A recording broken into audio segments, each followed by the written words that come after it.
வெளியாகி இருக்கும் படம் டிசி. இந்த படத்தில் லோகேஷ் கனகராஜ் கதாநாயகனாக அறிமுகமாகி இருக்கிறார்.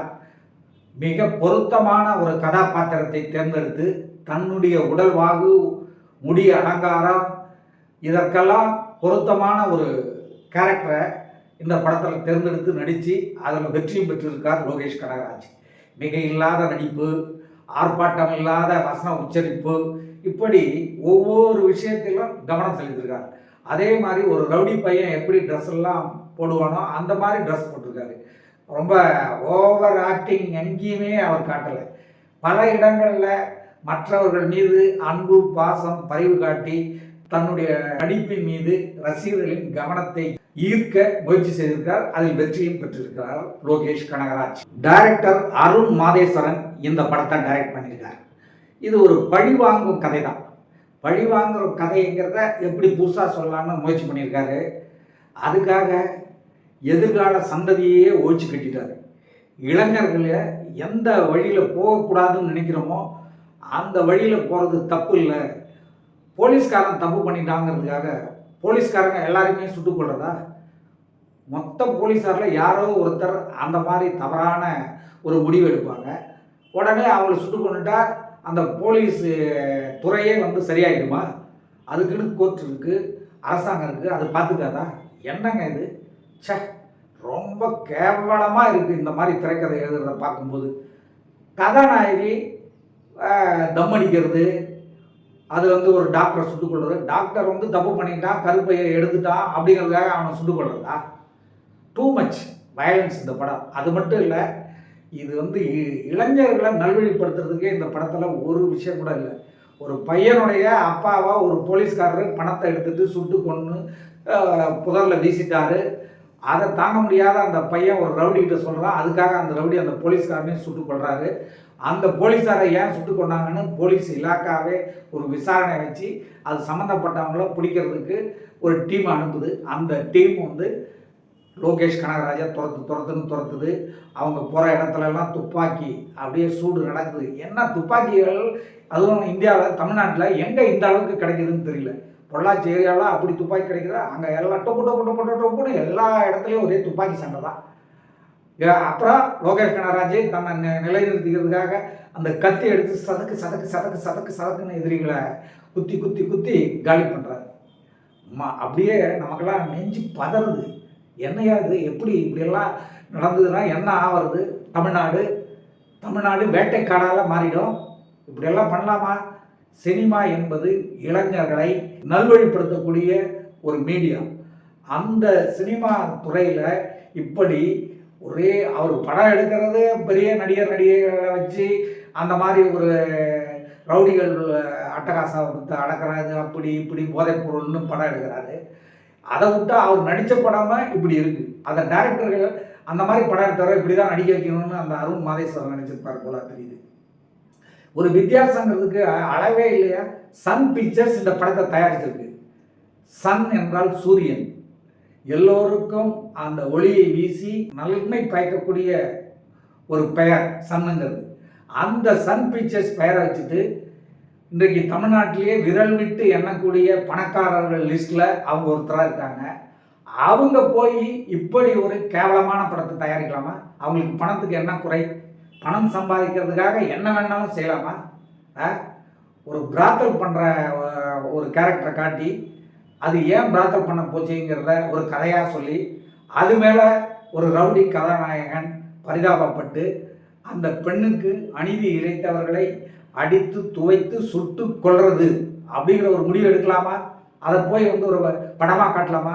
இதை எல்லாம் பார்க்கக்கூடிய இளைஞர்களை எல்லாம் இதை சினிமானா பார்ப்பாங்க? அவன் இன்றைக்கு கொலை செய்கிறவன், கற்பழிக்கிறவன், இப்படி சின்ன வயசு பசங்க எல்லாமே என்ன சொல்கிறானுங்க? அந்த படம் பார்த்தேன், இப்படி பண்ணிட்டேன், இந்த படம் பார்த்தேன், அப்படி பண்ணிட்டேன் அப்படின்னு தானே சொல்கிறாங்க. அந்த அளவுக்கு சினிமாவை பண்ணலாமா?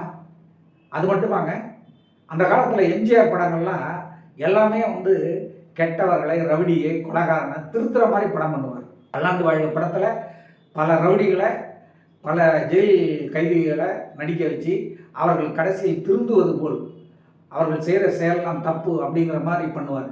அந்த மாதிரி படங்களை எடுப்பாமா இந்த மாதிரி படமாக எடுக்கிறது? அவங்களே வந்து அந்த சன் பிக்சர்ஸ் அவங்க அப்பா ஒரு படம் எடுத்தார், எவ்வளோ அருமையான படம். அந்த மாதிரி படம் எடுத்த ஒரு பாரம்பரிய குடும்பத்தில் கலைஞர் எவ்வளோ நல்ல படங்கள், கதைவசனை, பராசக்திலாம் எவ்வளோ விழிப்புணர்வு விஷயங்களை சொன்ன படம்.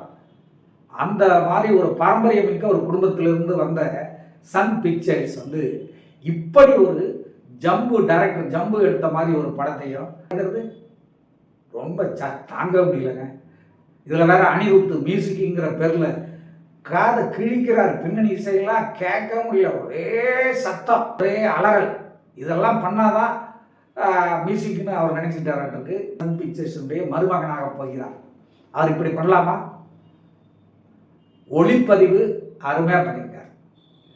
அதுவும் அந்த கதாநாயகியும் லோகேஷ் கனகராஜும் அந்த ஒரு ஆற்றில், அந்த சூரிய உதயத்தில், அந்த சூரியனுக்கு நடுவில் நின்றுட்டு அவங்க வர மாதிரி போகிற மாதிரி பேசுகிற மாதிரி ஒரு சீன் வரும். அந்த சீனில் அருமையான ஒளிப்பதிவாக பாராட்டலாம். ஓரளவுக்கு அவருக்கு கொடுத்த வேலையை அவர் ஒழுங்காக பண்ணியிருக்கார். சஞ்சனாங்கிற அந்த கதாநாயகி ஒவ்வொரு ஹோட்டல்லையும் பாட்டு பாடி பிழைக்கிற ஒரு கேரக்டரு. அது ஏன் பாட்டு பாட வந்தது அப்படிங்கிறதுக்கு ஒரு சோகமான ஃப்ளாஷ்பேக் இருக்குது. அந்த பொண்ணு அந்த சோகத்தை மறக்கிறதுக்காக பாட்டு பிழைக்கும்போது எந்த நேரமும் தம் அடிச்சுக்கிட்டே இருக்குங்க. பெண்கள் தம் அடிக்கிற மாதிரி அடிக்கிறாங்க, இல்லைன்னு சொல்ல. அதை வந்து இப்படி ஓப்பனாக காட்டும் பொழுது இருக்கிற எல்லா பெண்களும் ஆண்களுக்கு சமமானவர்கள் நாங்கள் என்று சொல்லக்கூடிய பெண்கள் வந்து இப்படி தம் அடிக்கிறது தான் சமமாட்டிருக்கு, தண்ணி அடிக்கிறது தான் சமமாட்டிருக்கு அப்படின்னு நினைச்சிட மாட்டாங்களா? அதை அவங்க ஃபாலோ பண்ண மாட்டாங்களா? நிறைய பேர் இன்றைக்கு பெண்கள் தம் அடிக்கிறாங்க. ஆனால் அதெல்லாம் இந்த மாதிரி ஒரு மீடியாவில், ஒரு சினிமாவில் காட்டலாமா? இதையெல்லாம் டைரக்டர் யோசிச்சிருக்கணும்.